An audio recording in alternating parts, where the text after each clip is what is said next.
John Bow making speed in the Tirana in different places than Mustang Sally. But Johnson's been very smooth. 3 clean sweeps this year. Another race win yesterday, another pole position. Yeah, JB's hanging back a bit. What's he trying to do? Get a bit of a run here? I feel a bit of a speedway start coming on here. He's definitely setting him up for a bit of a run. Here he goes. He's got a bit of momentum. He's going to try and jump him. So they stack up and ready to take the green flag. Out it comes, and we're underway with race 2 of the NZ Touring Car Masters here at Mount Panorama. And John Bow is going to get the lead here. Just slams the door shut in front of Stephen Johnson as they go through Hell Corner. Yeah, he's setting it up a long way back. They knew the strengths of the Tirana was under brakes in turn 1 and just rolled it round the outside. On board with Andrew Fisher, and already the side-by-side action's on. Yeah, Kingy just blocking him up. Oh, Fisher gets loose over the hump. Bit of old school action there. And they're still side-by-side. Yilden and Fisher hanging tough. Karen Filosky almost spins at Blundstone Bend, Griffin's Bend in the Classics, but it's Bow that leads us up to time power cutting. Yilden slots himself inside the top 5. Yeah, straight back in front of Mark King. Hung tough round the outside of turn 2. Had the line for the cutting. On board with Fisher. Air conditioning on a Saturday morning. It's a bit chilly out there to be having it on, but it'll be very hot inside these cars. Yeah, these guys will have the windows down, most of them, getting a bit of air in there. On board with Mark King. Cool view going across the top. They sweep through McPhillamy Park and the drop down through Skyline and into the Dipper. So it's going to be a time-certain race here. So watch the number on the right-hand side counting down. Yeah, so, go safety car free. Well, we're making up time in the program from what we lost yesterday, trying to squeeze all the action in for the fans, get all our track work done. Let's see if Steve Johnson should have the horsepower to range up on the back of Johnny Bow. Cito picks one off at the cutting. That puts him up to 10th place now. He started 12th as now Johnson lights the wick at Mustang Sally. Here he comes. Is Bowie going to block him? I guarantee you he will. He's the hardest man in the business. Johnson has a look out, a phantom look. Bowie just mid-tracks it. The brakes of the Tirana should be enough to keep him in front here. He's going to have to drive defensive on the straights, isn't he? Well, he does anyway. There's a familiar face power in the house.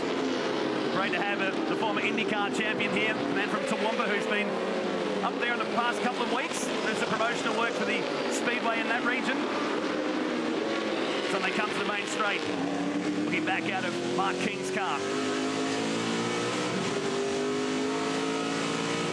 So Bow gets a half a second advantage already over Johnson. Abel Nisa third, Richards fourth, Yilden in fifth, then Mark King, Cameron Mason, Fisher, Freestone and Seaton climbing back after that unfortunate incident at Hell Corner on lap 1 yesterday. There's a cool spot right there. You can feel the car lift through there. Yeah, well, these things don't have any downforce, so very much like back in the Group C days where you got to feather the throttle over the humps and the straights. Especially on a cold tyre. We saw back at the start of the race, Fisher just get a bit of wheel spin there on lap 1. They've already got a 2-second margin over Abel Nisa. He's now got the 7-time Bathurst 1000 champ, Jim Richards, behind him, and now the series leader of the NZ Touring Car Masters.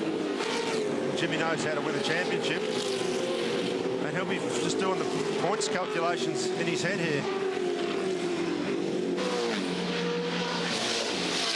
Past the wall cam at McPhillamy Park they come. We set a time certain finish to this one, so they've got to push. Johnson all over the back of Bow once again. This is a stronger part for the Wilson Security Tirana. Yeah, JB's got to work really hard in this part of the track to get 2 or 3 car lengths on Steve. And that's going to hold him off down Conrod Straight, hopefully. You can see the difference in the corner speed. The Tirana just rolls the centre of the corner nicely. Steve just waiting for the car to turn. It's heavy. Tirana more nimble. Oh, Tony Hunter stacking the field up, and there's a drama with the rear end of this car. Maybe he's given the wall and won't go through the dipper. He's broken the Watts link out of that car for sure. Tagged the wall, and the rear axle will just be floating. So if he slows down enough, he'll be able to get that out of the way or back to the pits. Hopefully he can get that car at least out of harm's way. If he can't make it back to the pits, there's Bow and Johnson lead us down to Murray's Corner at the end of lap 2. Nothing changed behind him. In fact, it's just inching away from Abel Nisa here. Back onto pit straight. There's no shortage of horsepower in that Tirana, just squirming the tyres coming off the last turn there. JB using all the track. So is Steve. Bowser has been the master of making a car flow, isn't he? Like, even through the corners. Yeah, it's a secret to it. So if you can carry a little bit more corner speed, you don't need to get on the throttle as hard, and then you're not punishing the tyre. So it doesn't take much. 2 or 3 kilometres an hour mid-corner speed. It's just enough to save the rear tyres.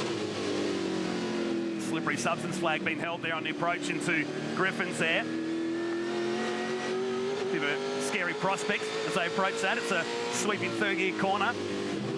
Yeah, it is, and it's got a bit of positive camber on entry and negative camber on the exit. It's a very tricky corner.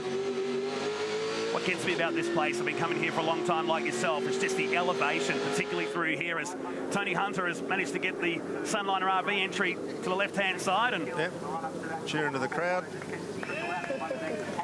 They're a noisy bunch here at Bathurst, aren't they? Well, they're happy that he got it in a good place, because they want to see the race go on as we do. Absolutely. So you'd think we might get another 2 to 3 laps in this one. We're counting down on the right-hand side, bottom of the screen.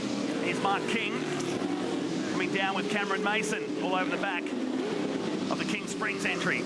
Production car champion back in the 90s and early 2000s.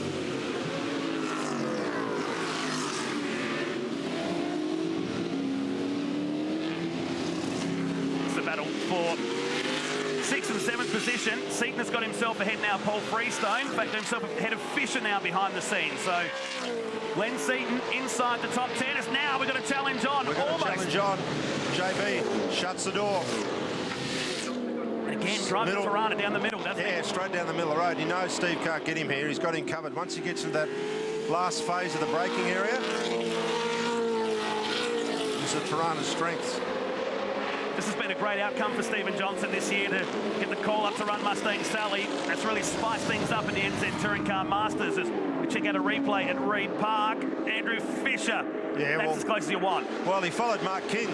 Mark King got wide and he was on the same line as him. It happens all the time. You can't see the track. All you can see is the car in front of you, so you're following their wheel tracks, and if they run a bit wide, most of the time you're going with them. You're just driving this track off memory. So much so, he's decided to come into pit lane. Yeah, he's either frightened himself or broken something. Oh, no, Paul Freestone has found the gravel at Murray's corner. I hate to say it, but that's in a bad position. Yeah, we might be able to get away with double yellows here. Hopefully we can. He was running inside the top 10 until that point. Got a nice little roadhouse diner down near the Great Ocean Road. I'll have to check that out on the way to the Classic next year, maybe. Yeah, you can stop in there. And look who's coming into this. Yeah, Abel Nisa. He's left Jimmy Richards and is now all over the back of Stephen Johnson. And we got a full course yellow, I think. And there it is. The Lexus RCF safety car is going to bring this out, and it's good news for Abel Nisa. Brings him into it, but this is why Paul Freestone stuck in the gravel down here at Murray's corner. It's the replay of Freestone. He got the curb, didn't he, on the inside too hard. It's unsettled the car. Picked the left front off the ground and basically had one wheel braking. And tried his best, but all you do there is dig yourself in deeper, make it harder for our track crew to pull you out of there. Let's send the Lexus RCF safety car back into pit lane. The yellows will get pulled in, and we've got a one-lap screamer on our hands. John Bow has already got a margin here. He's got a bolter.